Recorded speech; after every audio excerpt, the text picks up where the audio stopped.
Bienvenidos al noveno episodio de la segunda temporada de Dato Encerrado. Un podcast sobre qué hay detrás, de lo que sabemos, de lo que pensamos que sabemos y de lo que no tenemos ni idea. Mi nombre es Rocío y a mi criterio el mejor invento de la humanidad es la bolsa de agua caliente.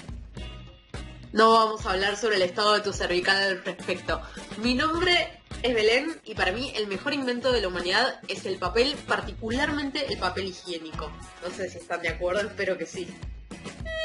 Se puede reemplazar, no es tan difícil.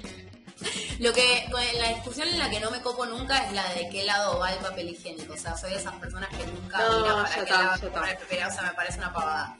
En fin, sin ánimos de ofender ningún oyente o oyenta, voy a decirles que mi nombre es Melina y para mí el mejor invento de la humanidad, sobre todo creo que me di cuenta porque ahora no tengo ese control remoto.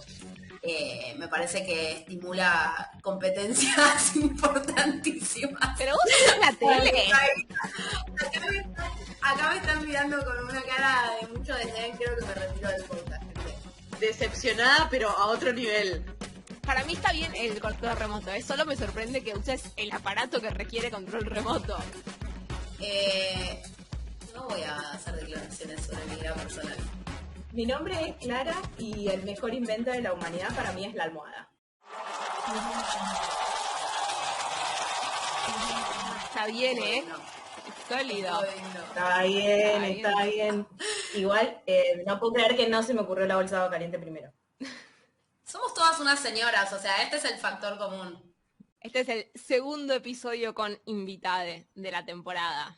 Exactamente, este es el segundo episodio de Dato Más Uno que llegó muy fuertemente para quedarse, sépanlo.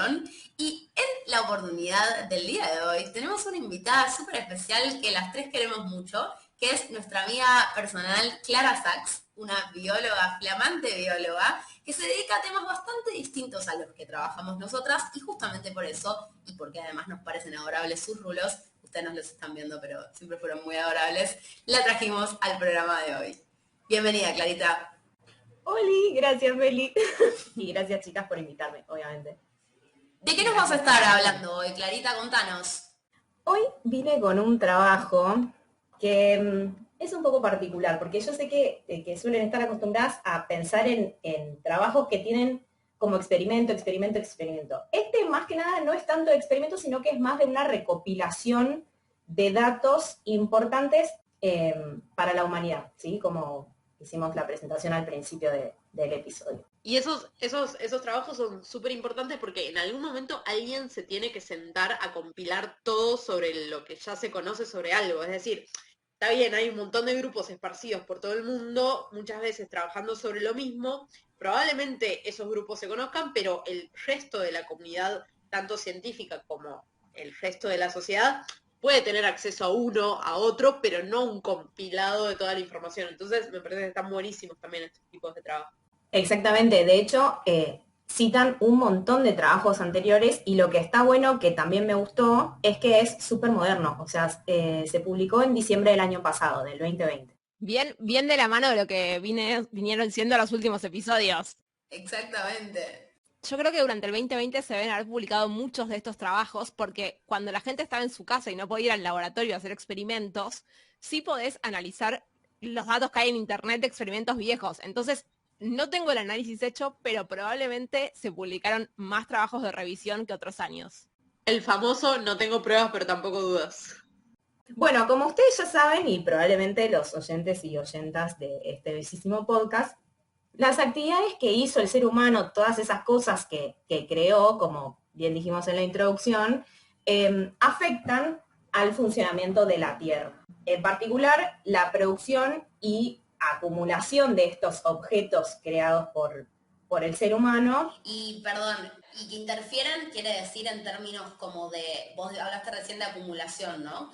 Que se acumulan como basura o que simplemente son un montón. No, simplemente son un montón de cosas. También tenemos el desecho de la parte humana, pero cada cosa que se va creando va a venir en aumento año a año, digamos. No salen de circulación del ambiente en la Tierra, digamos. Claro, como que llegaron para quedarse. Exactamente, llegaron para quedarse y por ende acumularse. Exactamente. Somos un gran depósito, si lo pensamos un poquito. Somos un gran depósito y de hecho lo que hacen en este trabajo es recopilar información sobre todos estos depósitos que vamos generando y hacen una comparación cuantitativa entre las cosas que podemos encontrar en la Tierra. Ok, sí. Pero, tipo, por material decís, o sea, yo entiendo, ¿es eso a lo que te referís? Hay un depósito de plástico, un depósito de metal, una cosa así, o estoy flasheando cualquiera. No, vas bien, solo que el depósito es toda la Tierra, o sea, vamos a hablar en cuestiones de materiales que podemos encontrar en la Tierra tanto en uso como en desuso, ¿no? Pero vamos a hablar en términos de la masa creada por el humano. Perfecto. Ok.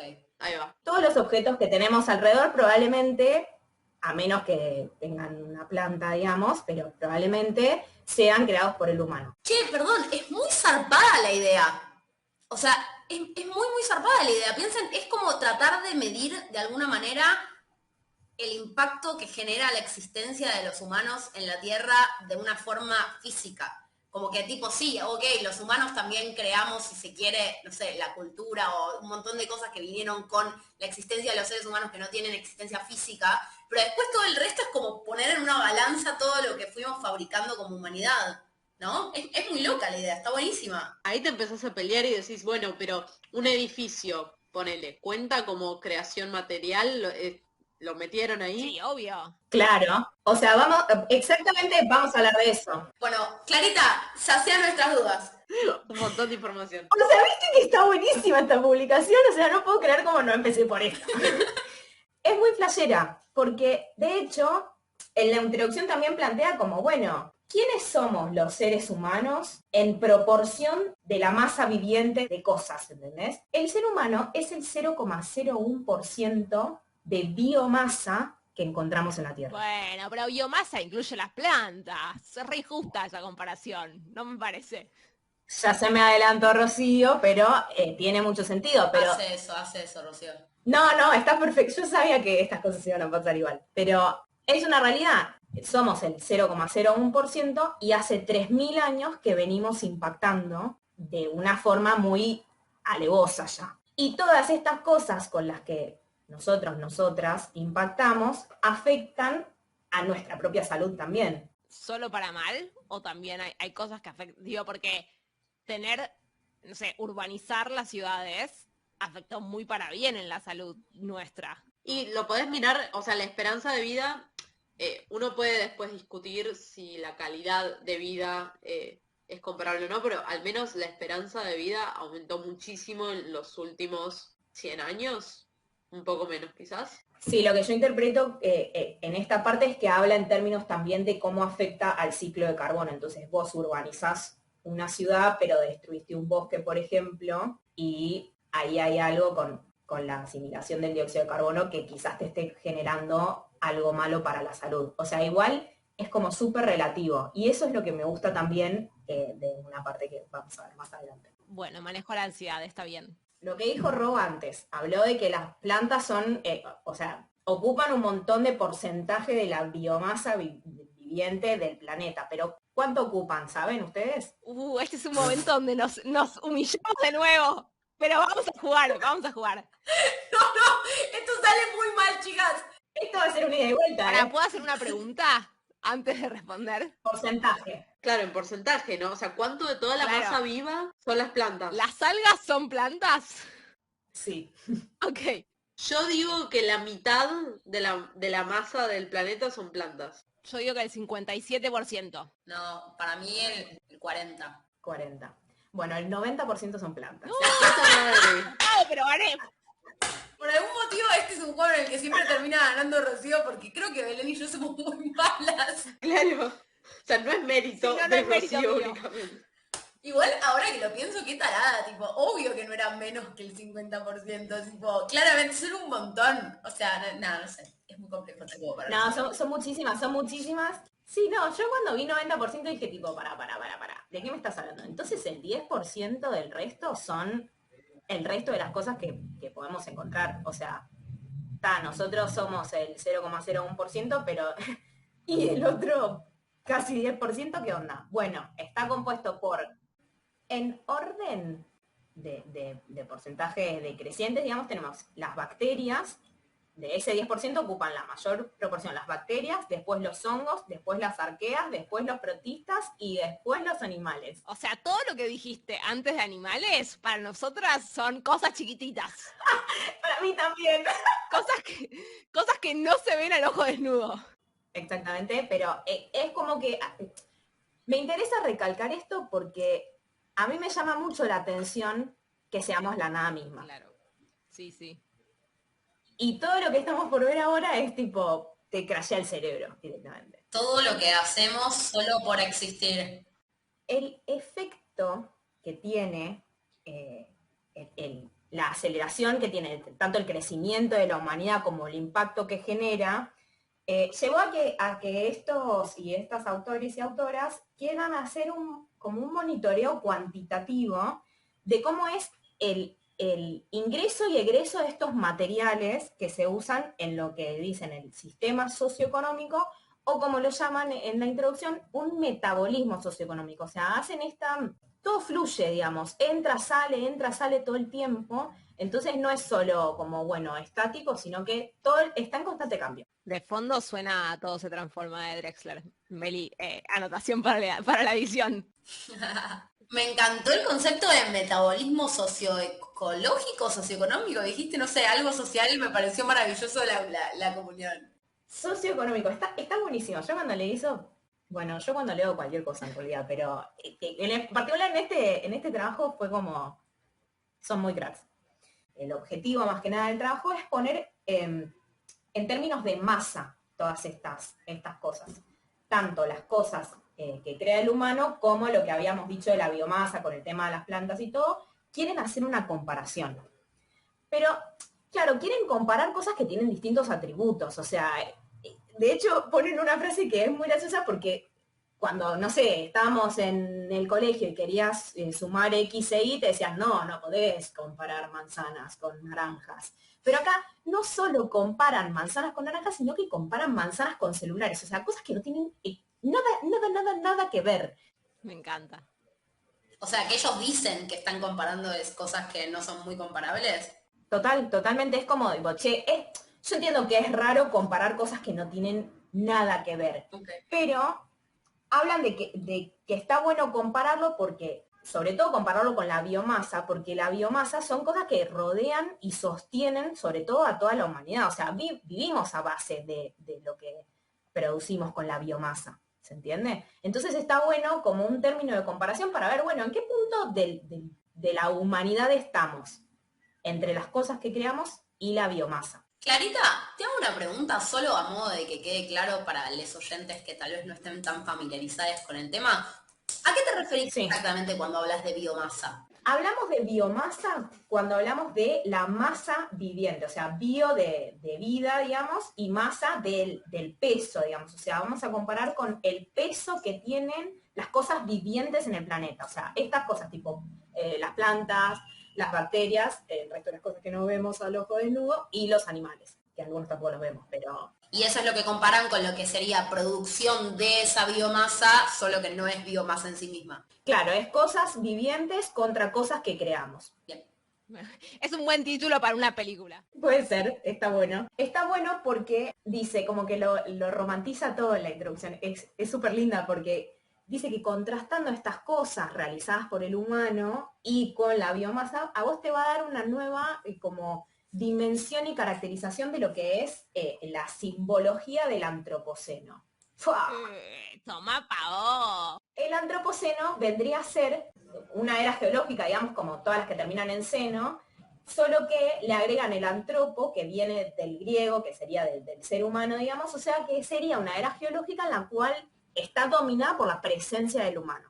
Por todo esto que venimos diciendo de cómo impacta el ser humano en el planeta. Me gusta porque el invitado pasado nos habló de cosas que pasaron hace muchísimas eras geológicas y ahora estamos en la era geológica más reciente, que es el antropoceno. El próximo tiene que ser sobre las eras geológicas futuras. Claro. Tienen que hacer una proyección a futuro. Solo para mi estadística personal, ¿mencionan a Darwin en este paper en algún momento? No. ¡Oh, no! No sé si podemos seguir, pero está bien. Bueno, entonces lo que hicieron con toda esta recopilación de datos, es una estimación de lo que sería la biomasa global y la masa hecha por el humano, que ahora, después de introducir el término de antropoceno, le vamos a llamar masa antropogénica. Entonces, repasemos. Biomasa sería la masa compuesta por organismos vivientes. La masa antropogénica son todos estos objetos inanimados, sólidos, que están hechos por el humano. Y en algún momento podemos llegar a mencionar lo que serían los desechos de la masa antropogénica, o sea, hablando en términos de que esos sí son los desechos propiamente dichos y la masa antropogénica solo son elementos que están en uso. Perfecto. Perfecto, sí. Por ejemplo, les pregunto, porque claro, son cosas creadas por el humano, la masa antropogénica, pero ustedes los cultivos que vamos a usar después para el consumo humano, ¿dónde lo pondrían? ¿En masa antropogénica No, o en biomasa. Bueno, están en biomasa. Sí, es plantita. Si es plantita, va a biomasa. Es plantita, va a biomasa y de hecho lo mismo con el ganado, o sea, el ganado y todo eso cuenta para la biomasa. Y bueno, todos estos materiales de la masa antropogénica, que de nuevo los voy a mencionar más adelante, son sacados de esta referencia. Yo creo que probablemente el peso, o sea, la biomasa proveniente de esto sea completamente despreciable. Pero en los laboratorios de microbiología y biología celular y molecular se trabaja un montón con bacterias. ¿A dónde pesas esas bacterias? Si nos vamos a regir por esos detalles, para mí que nos volvemos locos. O sea, no tiene sentido considerar esa cantidad de biomasa. Pero pará, o sea, yo lo que estoy sacando crudo de esto es, ¿estás vivo o vas a biomasa? ¿Estás muerto o no naciste porque eso es un material no vivo? Vas a biogenerar, ¿cómo era? No, antropogénis. Eso, vas a antropogénico. Bueno, pará, si no estás vivo, pero te creó el humano, porque tipo, si sos una roca, no vas a ningún lado, te quedás quietita. Claro. Totalmente, pero digo, no vamos a asumir que las cosas vivas que generó el hombre son antropogénicas, ¿entendés? Igual, ojo, Rob, porque la roquita no la hace el humano, pero sí la extrae el humano para después hacer material. Entonces eso sí es más antropogénica. Claro, si te convertiste en edificio, ya sos antropogénico. Pero si todavía estás ahí en la naturaleza. Claro, total. Esto te iba a decir, que está re bueno lo de los cultivos celulares, pero, no me acuerdo que dijiste, de bacterias, pero vos en el laboratorio como que también lo dejás creciendo, ¿o no? Entonces medio que partís desde cero con tu cultivo de bacterias y medio que solo lo usás vos, ¿o no? Y después si se desecha, se desecha. Belén está poniendo una cara rarísima. Estoy poniendo una cara de que no trabajo con cultivos bacterianos ni celulares. Entonces estaba como, bueno, ¿qué voy a responder ante esta pregunta? No, pero yo tampoco, es como que hablo sin saber, ¿eh? Es algo parecido a que, bueno, y si yo le hice gajos a mi planta y tengo 3 plantas más en casa, bueno, eso no está registrado. Son cálculos mucho más masivos y no pueden tener un dato de cada bacteria en cada momento. O sea, la dificultad de esto es el criterio. Es ponerse a definir Claro. cuáles son los criterios que van a usar y ser lo más consistentes posibles. Claro. Además de buscar la información, ¿no? Pero... Bueno, para la biomasa de plantas lo que usan son, por ejemplo, registros de inventarios y de teledetección, por ejemplo. Claro, o sea, si Ok. las tengo en la terraza se pueden dar cuenta, si están adentro del departamento ya no. Básicamente. ¿Cuántas plantas puedes tener en tu departamento, Rocío? ¿Cuántas? Te demostraría, o sea, en este momento cuento por lo menos 10 a mi vista. Hay otra en el cuarto. Yo tengo 11 macetas. Completamente despreciables a la cuenta global, pero están. Bueno, eso para la biomasa de plantas en particular, pero para la biomasa de no plantas, que sería el otro restito del 10%, tenemos un censo global reciente que se llama distribución de la biomasa en la Tierra. O sea, las cosas las iban sacando todo y haciendo como estimaciones para poder compararlos. Claro. ¿Sí? E iban ajustando para ponerlo en relación a las otras cosas, digamos. Ahí de nuevo un poco es la importancia de cómo el conocimiento se va construyendo sobre conocimiento previo, porque este trabajo que tiene un análisis súper interesante no lo podrían haber hecho si no hubiese habido otro grupo que estimó la biomasa y otro grupo que estimó la masa antropogénica. Total. Súper importante. Bueno, lo que hicieron primero para juntar todos estos datos mezclados fue hacer un gráfico, ¿sí? Entonces, van a comparar el peso seco total de las cosas en función del avance y la acumulación a lo largo de los años, desde el 1900. Para. O sea, ¿cómo pasamos de teleimágenes de plantas a peso seco? O sea, ¿cómo? O sea, hicieron la conversión desde la cantidad de masa que podemos encontrar, que igual después hacen una comparación con el peso mojado, sería, entre comillas, que no lo están viendo, pero hicieron con un factor de conversión en función de la extracción de ese agua para compararlo con un peso seco. Claro. Siento que igual muchas veces la biomasa se informa en peso seco, ¿o no? Sí, es súper común medirlo en peso seco, pero de hecho lo retoman en la discusión. Es como, bueno, sabemos que va a depender de la definición que le demos a esta biomasa en términos de en qué medirla. Pero vamos a ver más adelante que, spoiler alert, no cambiaba tanto el análisis del gráfico. Perfecto. Entonces, tenemos este peso seco que para la biomasa la realidad es que viene bastante constante, o sea, es una línea recta que llega a casi 1.2 teratones. ¿Qué carajo es un teratón? ¿Qué es lo que? O sea, para mí es un programa de televisión en el que la gente llama y hay donaciones, pero creo que eso es un teletón y no un teratón. Exactamente, Ro. Un teratón equivale a 1 por 10 a la 12 toneladas. Ok, O sea, a 1 tonelada agregarle 12 ceros. claro, Sí.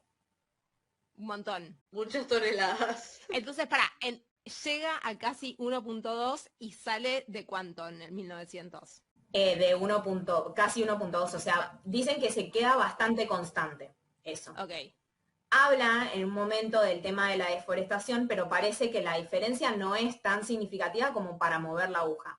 esto no significa que esté bien ir a deforestar ahora todo. Hay un montón de otros aspectos en los que sí importa. No, por supuesto que no. Bueno, entonces, quedamos en que la biomasa no se modifica tanto en este gráfico, pero sí lo que viene en aumento es toda esta masa antropogénica, ¿sí? Que acá la dividen en 6 partes. Tenemos el concreto, ¿sí? El concreto para construir, los agregados, que esto sería, por ejemplo, grava y arena para construir, no de playa. Ok. Ladrillos, asfalto, metales y otros, te pone, pero que otros, por ejemplo, está el plástico. Claro, que es re importante. Es súper importante, pero está en otros. Pero en cantidad no debe ser tanto, sí. Pasa exactamente eso, o sea, lo que más acumulación tiene es el concreto, después los agregados, después los ladrillos, después el asfalto, después los metales, que en los metales podemos encontrar hierro, aluminio, cobre. Y bueno, otros. Me cansé de hacer categorías. Perdón, sí, y otros, que ahí también vas a encontrar madera, papel, vidrio y plástico. Claro. Pero todo aumentó de 1900 para acá. Todo de 1900 para acá. El papel higiénico de Belén entra en otros, por ejemplo. Y nuestras almohadas también. Nuestras almohadas también. El control remoto depende de si tiene algún metal, ese tipo de cosas. Tiene pilas. Y circuitos, supongo. Pero bueno, también tiene mucho plástico. Sí, tiene un montón. Bueno, nadie dijo que era un buen invento el edificio, pero si no entraba en concreto y todas esas cosas. ¡Qué aburrido! ¿Quién hubiera dicho que el edificio era un buen invento? Alguien de 1900. Sí. Algo que entra en concreto y que es un muy mal invento son esos bancos que pusieron por toda la ciudad de Buenos Aires y, Ay, otras, qué espanto, y otras jurisdicciones qué que espanto. parecen súper bullidos, pero en realidad son de concreto. Ay, esos que te dan unas ganas de sentarte, pero no. Exactamente eso. No lo hagas. En el último dato más uno también hablamos de esos asientos, ¿te acordás? Es Con verdad. las almohadillas de lava. Estamos obsesionadas con esos asientos. Estamos buscando patrones mal, ¿eh? Estamos tipo en ese mood. Perdón, Clarita, podés seguir. No, pero es que a mí me indigna mucho que sean así. Me parece que es una falta de respeto para la comodidad de la gente, porque vos simulás ser una cosa que no sos, o sea, decídete, o sos cómodo o sos medio durito. Claro, nadie se opone a que haya un banco de concreto. Está bien, lo acepto como concepto, dura más, tiene sentido. Pero no aparente ser un banco bullidito. Lo importante de este gráfico es que todas estas divisiones de la masa antropogénica que empiezan desde 1900 empiezan casi llegando a cero. ¿Sí? O sea, empiezan casi en cero en el 1900 y suben mucho hasta la actualidad. Y suben mucho hasta la actualidad, exactamente. Uy, ¿a cuántos teratones llegan? ¿Llegan a la categoría de teratón? Para mí que no llegan a la categoría de teratón. ¿Qué hay después del teratón?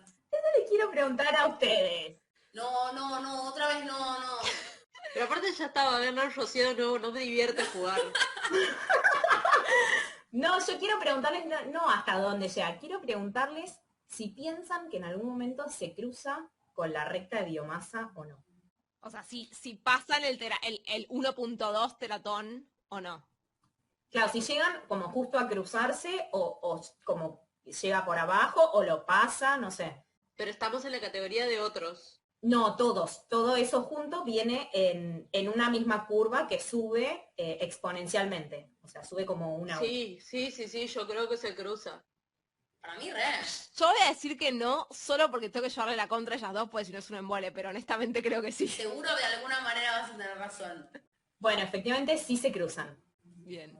¿Y cuándo se cruzan? Pará, hagamos un juego. Juego. ¿Cuándo se cruzan? En el 2001. Ay, yo iba a decir eso, No, yo voy a decir en los 80, ponele. Yo digo en el 94. Porque naciste que es en el centro del mundo. Claro. O sea, ustedes están diciendo que en esos años se cruzan la curva de masa antropogénica con la de biomasa, digamos. O sea, que a partir de ese momento la empiezan a sobrepasar. Claro. Sí, yo de hecho incluso podría decir antes, pero me voy a quedar en los 80 porque nunca tengo razón y no quiero quedar tan boluda. Pero aparte ya sos la que más abajo está. O sea, ya te aseguraste que si es más abajo igual ganaste vos. Sos una estratega nata, ¿eh? Seguro ganamos al TED. Ustedes son muy optimistas. Yo creí que yo era una persona muy optimista, pero le dieron bastante para abajo, pero en la estimación esta, calculan que en el 2020 es el año en el que la masa antropogénica va a superar a la biomasa. Pero al revés, no somos optimistas. Porque pensaron que era mucho más antes. Claro, pero antes es peor. Ah, pues son pesimistas, claro. Ah, ok. No había entendido nada de la pregunta, sino... O sea que de nuevo no tuve razón. O sea que gané yo. O sea, de nuevo perdí, de nuevo ganó Rocío. ¡Qué bronca! Yo no quiero jugar más. O sea, me gusta jugar, pero no quiero jugar. Sí, son muy pesimistas eso. O sea que en el 2020 la cantidad de masa acumulada generada por humanos superaría la cantidad de biomasa que hay en el planeta. Claro. Es 2020 más menos 6, pero queda mucho mejor si decimos 2020, pero es más menos 6 años. Ok. Más Sí, eso es porque son estimaciones y no pueden exactamente pesar todo lo antropogénico ni pesar toda la biomasa. Exactamente. O sea que por ahora esto es un mensaje optimista, tipo, recién ahora la masa antropogénica está superando la biomasa. Para mí es un dato que me pone bastante mal igual, te digo, porque vos pensás que todas las cosas creadas por el humano de repente las pones en la misma balanza que todas las plantas, los animales del mundo y nos encontramos en el mismo nivel. Es como... Claro. La curva es súper, asusta un montón. Es bastante fea. Sobre todo que la biomasa en principio no parece que vaya a subir con el tiempo. Y lo otro no parece ni que vaya a estabilizarse ni que vaya a bajar, porque cada vez producimos más cosas. O sea, esto solo va a un escenario peor. Exactamente. De fondo pasa Wall-E armando cubitos de basura. Bueno, de hecho hablan de lo que dijeron recién, que es como que la biomasa no se estima que vaya a cambiar y que se mantiene relativamente constante desde el 1900. Entonces, ¿qué hacemos con todo lo que viene creciendo exponencialmente? Dice que la acumulación de esta masa antropogénica alcanzó los 30 gigatones por año. Pero o sea, ¿qué son 30 gigatones por año?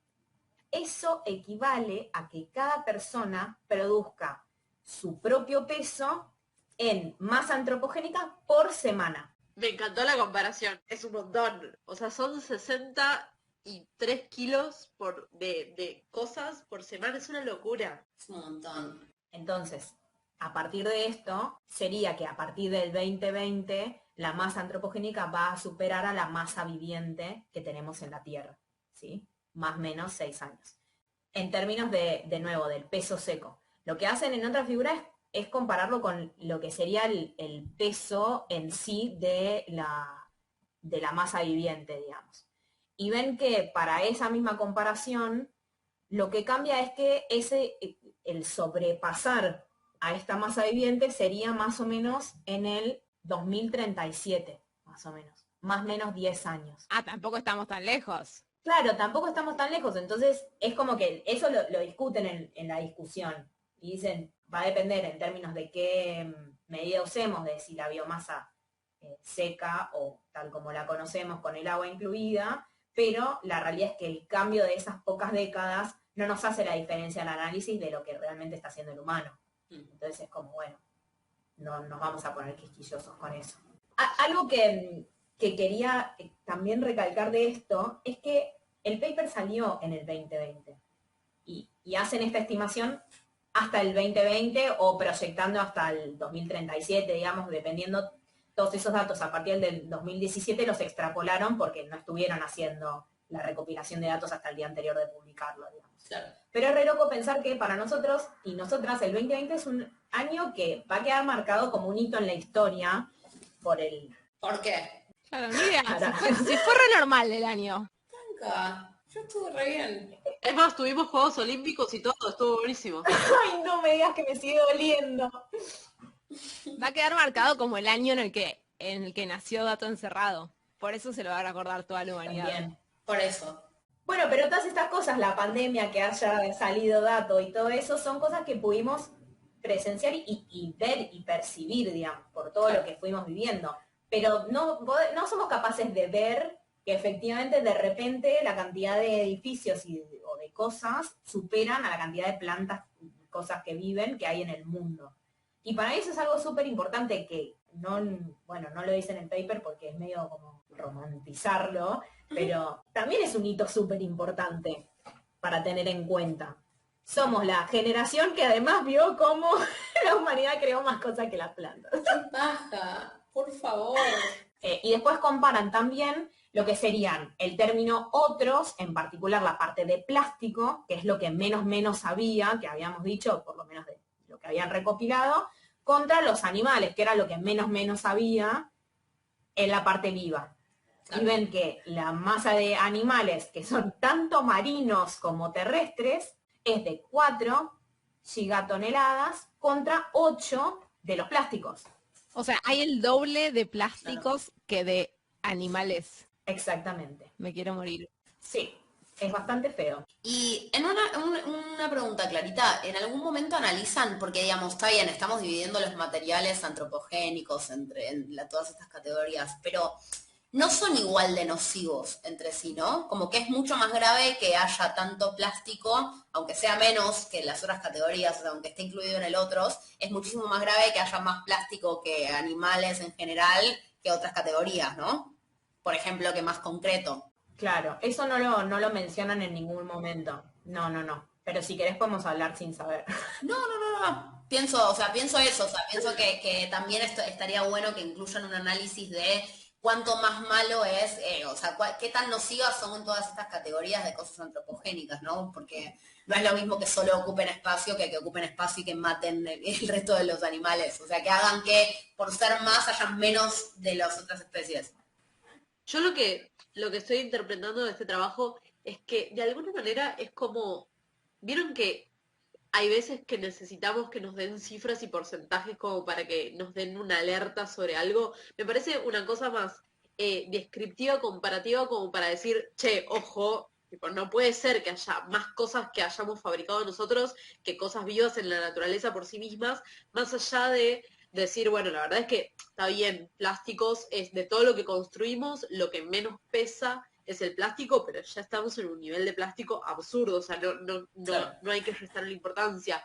Y lo otro que un poco también está bueno que se limiten, porque uno podría haber entrado en la discusión de, por ejemplo, verse tentado a dar recomendaciones y decir, no, che, la verdad es que tenemos que frenar la producción de todo o hay que priorizar la producción de tal o cual categoría por sobre otras, que a veces esa tentación está muy muy a pedir de boca, y siento que fueron como muy muy estrictos y dijeron, bueno, esto es esto, después todas las interpretaciones y los análisis posteriores se los dejamos a quien le parezca interesante y quiera remangarse a discutir eso, porque de nuevo tampoco no hay nada blanco o negro, o sea, nunca nadie va a poder decir tal y tal categoría tienen que anularse o cosas por el estilo. Es que es súper difícil desde el lado también de la gente que comunica sobre este tipo de temas o mismo también cuando queremos comunicar de cambio climático, que no se puede dar una bajada de línea de lo que se tiene o no que hacer. Primero que nadie es dueño de la verdad y además no sirve dar ese tipo de indicaciones, tipo, hay que reciclar, no, ese tipo de cambios también tienen que salir de uno y una mismo. Claro, aparte ponele, decís, bueno, no hay que generar más cosas hechas por la humanidad. Ok, ¿y cómo vivimos los próximos años? ¿Qué hacemos? Digo, hay un montón de cambios que sí hay que hacer, pero no son análisis tan triviales como decir dejemos de producir. No, totalmente. Y aparte no se ponen a analizar, por ejemplo, que la infraestructura o las cosas que producen son quizás cosas para hospitales. O sea, es como, estos son datos crudos, cortito y al pie, lo que está pasando hoy en día. Claro. Pero no, quizás muchas de esas cosas son para mejorar la calidad de vida, como hablábamos antes. No se ponen a analizarlo en ese sentido. ¿Puedo tirar mi dato sobre desecho de plástico? Que seguro Clary lo sabe, pero ustedes por ahí no, porque yo me lo enteré hace poco, que es que hay 6 islas de plástico en los océanos, que se generan básicamente por el plástico que está boyando en los océanos y las corrientes lo unen y lo aglomeran en una isla. Y la más grande, si no me equivoco, no me acuerdo si era que tiene el tamaño de Francia o 6 veces el tamaño de Francia. Pero voy por la alternativa conservativa, que es decir que tiene el tamaño de Francia. Me parece una locura a otro nivel. Es una locura, o sea, mucha gente, mucha gente dice tipo, está la isla de plástico. No es una isla de plástico, sino que son, sí, 5 me parece que son, eso no estoy segura ahora, pero se generan por las corrientes oceánicas. Es desolador. Bueno, ¿nos vas a contar algo que no nos dé ganas de suicidarnos? No, ahora en realidad hace medio, o sea, arrancaría un poco la discusión del paper, un poco estuvimos charlando, pero básicamente es como que hace un resumen de los datos que fuimos recopilando. Habla en un momento de que no es que la humanidad produjo todo el tiempo de la misma forma. Entonces lo separa en hechos históricos, o sea, no es lo mismo el 1900 que ahora, pero no es lo mismo que en 1930, por ejemplo. Claro. O sea, hay momentos en los que fluctúa la producción por parte del ser humano, pero porque va a depender de la época en la que nos encontremos. O sea, no era lo mismo estar en la Primera Guerra Mundial que estar en la Segunda. O sea, hay picos y momentos de depresión en la producción. Y muestran que ese análisis lo hacen de hecho y que después de la Segunda Guerra Mundial es que vino un pico creciente, de hecho lo denominan como, un periodo de crecimiento después de la Segunda Guerra Mundial, porque fue un momento caracterizado porque hubo un mayor consumo y un mayor desarrollo urbano también. Y ahí se frena en 1973 con la crisis del petróleo, por ejemplo. Es como que también lo fragmenta en ese sentido. O no fue lo mismo la producción de los distintos tipos de materiales en los distintos tiempos, porque, por ejemplo, no se asfaltaba o no se asfaltaba tanto en 1920, ¿entendés? Claro, y probablemente en los distintos lugares tampoco, digo, no creo que se haya asfaltado lo mismo en 1930 en Europa que en 1930 en Sudamérica. Claro, entonces como que la categoría del asfalto empieza recién a subir, o sea, vos notás que está y que empieza a subir recién a partir de 1960. Claro.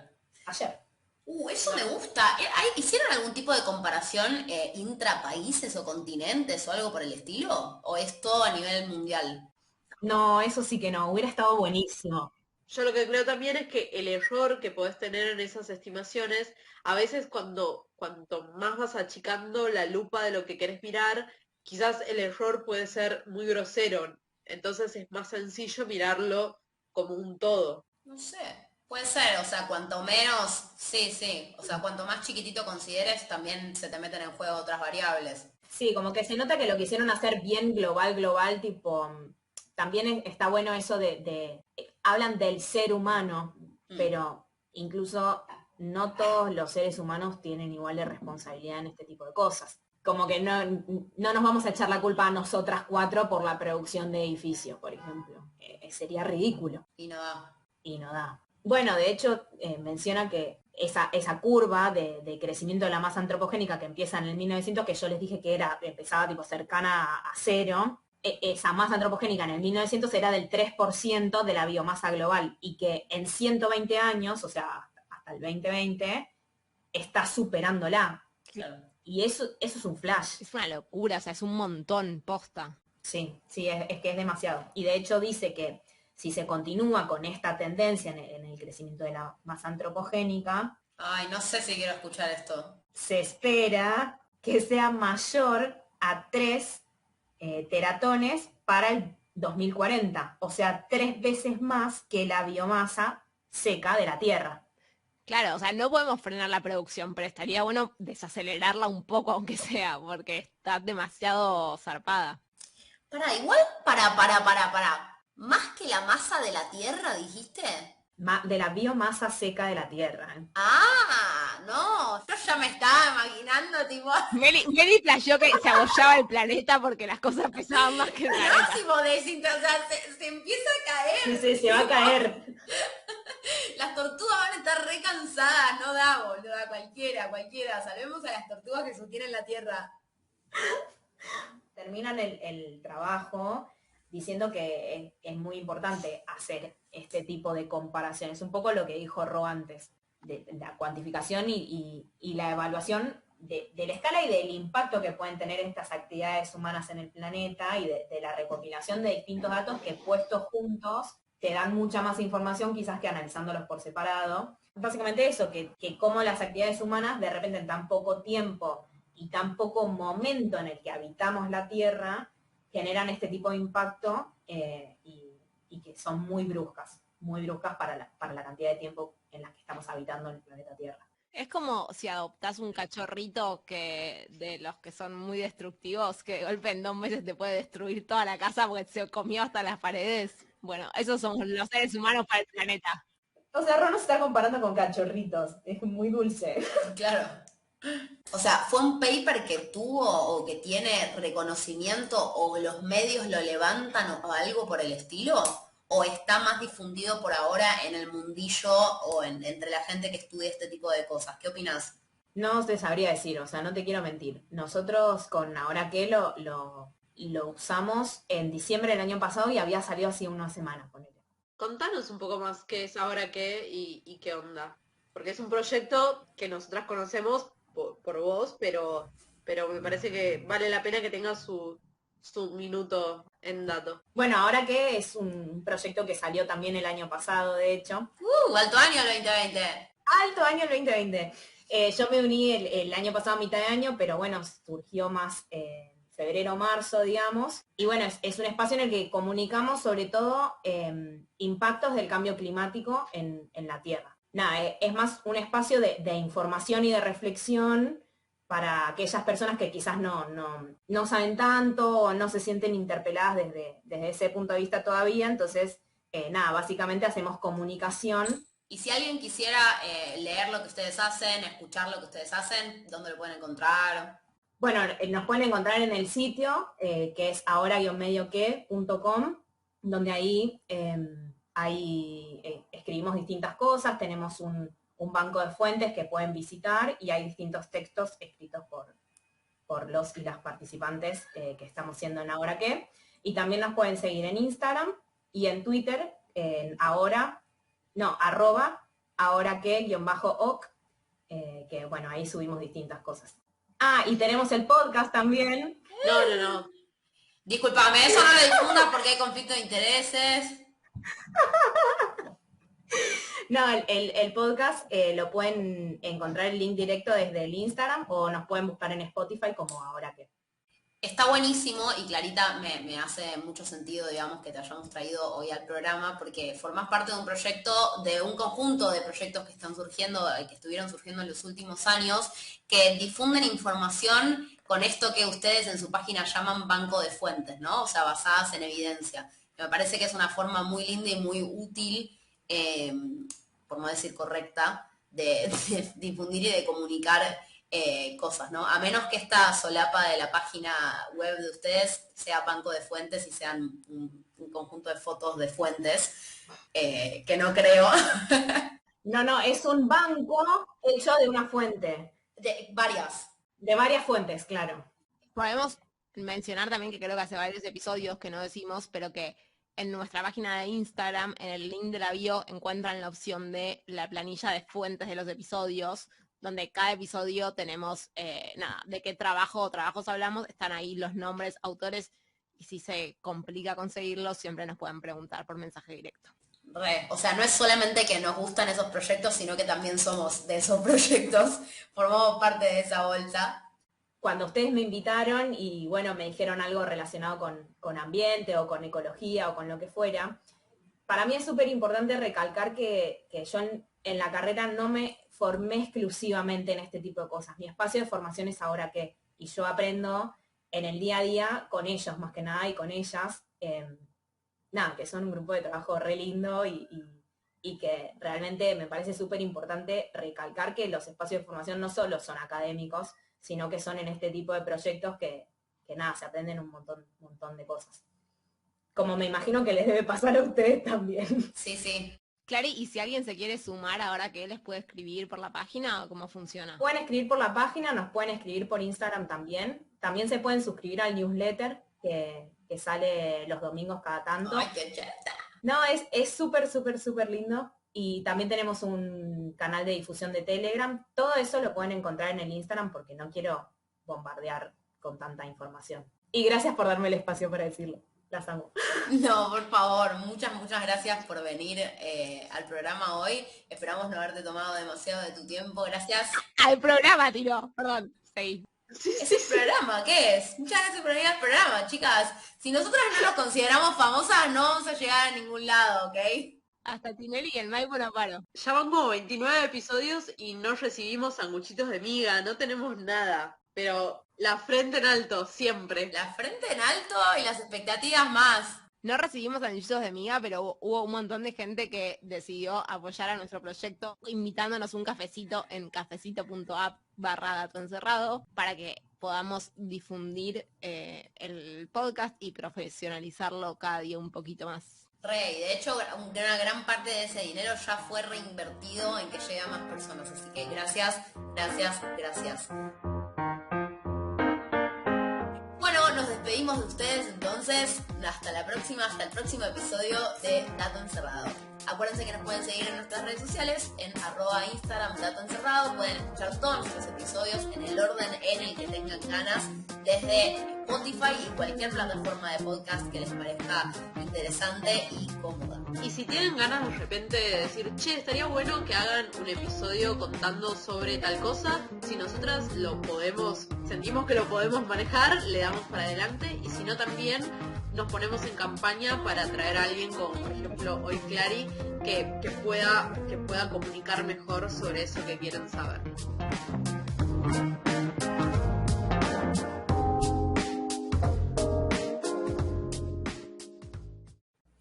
Voy a contar muy... ¿Qué? No, estaba pensando en el control remoto, que no es un tan mal invento. Se quedé pensando. Pero boluda, la gente se tenía que parar a cambiar el canal de televisión. ¿Querés hacer zapping? O sea, es un gran invento, no importa que no lo usemos tanto ahora, está muy bien. No, está bien, estoy de acuerdo. Aparte porque es un concepto, ¿entendés? Es un concepto. Es el libertad. Concepto de no tener que parar, ¿entendés? Es libertad de controlar algo de forma remota, es poder.